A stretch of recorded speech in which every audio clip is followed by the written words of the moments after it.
Hi అండి, welcome back to my channel. So అందరూ బాగున్నారా? నేను చాలా బాగున్నాను. ఈరోజు నేను పెసరట్లు చేయబోతున్నానండి. ముందుగా రాత్రి నానబెట్టుకుని పెసలు తీసుకున్నాను.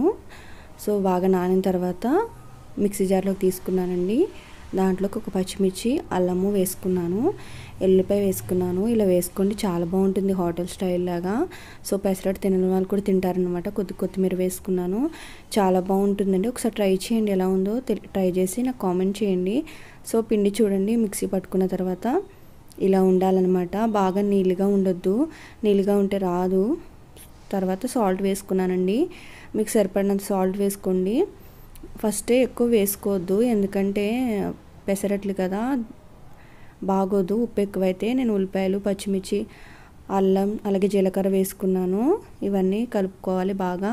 తర్వాత ఏంటంటే దోశ ప్యాన్ పెట్టుకున్నాను అనమాట. దాంట్లోకి ఆయిల్ కొద్దిగా వేసుకున్నాను.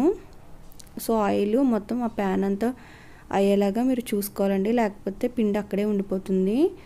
చూడండి, ఇలా మనం దోశ ఎలా వేసుకుంటాం అలా వేసుకుంటాం కదా. వేసుకున్నాక ఏంటంటే దీనిపైన ఆనియన్స్, పచ్చిమిర్చి మనం ముందుగా కలిపి పెట్టుకున్నాం కదా వేసుకోవాలి. చాలామంది ఏంటంటే పిండిలో వేసేసుకుంటారు ఆనియన్ అనేది. ఇలా వేసుకుంటే చాలా బాగుంటుంది అనమాట. సో ఎక్కువ వేసుకుని, నేనైతే చట్నీ ఏం అవసరం లేదు, ఇలా పచ్చిమిర్చి ఎక్కువ వేసుకుని ఉత్తి తినేస్తాను అనమాట. వేడివేడిగా తింటే చాలా బాగుంటుంది టేస్ట్. అలాగే పైన ఉల్లిపాయలు కొద్దిగా నొక్కున్న తర్వాత చుట్టూ నూనె వేసుకోండి.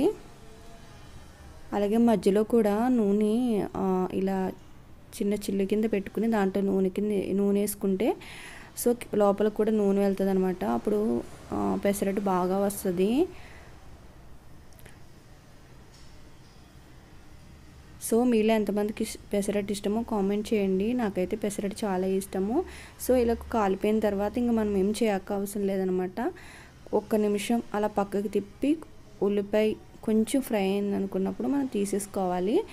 ఇలా తీసేసుకున్నా పర్వాలేదు. సో నాకైతే ఇలా ఇష్టం. చూడండి, తర్వాత మనం తీసేసుకోవడమే. పెసరట్టు రెడీ అయిపోయింది. ఈ వీడియో నచ్చింది అనుకుంటున్నాను. ఈ వీడియో మీకు నచ్చితే సబ్స్క్రైబ్ చేసుకోండి, అలాగే వీడియోని లైక్ చేయండి. మరిన్ని వీడియోలతో ముందుకు రావడానికి ట్రై చేస్తాను. Thanks for watching.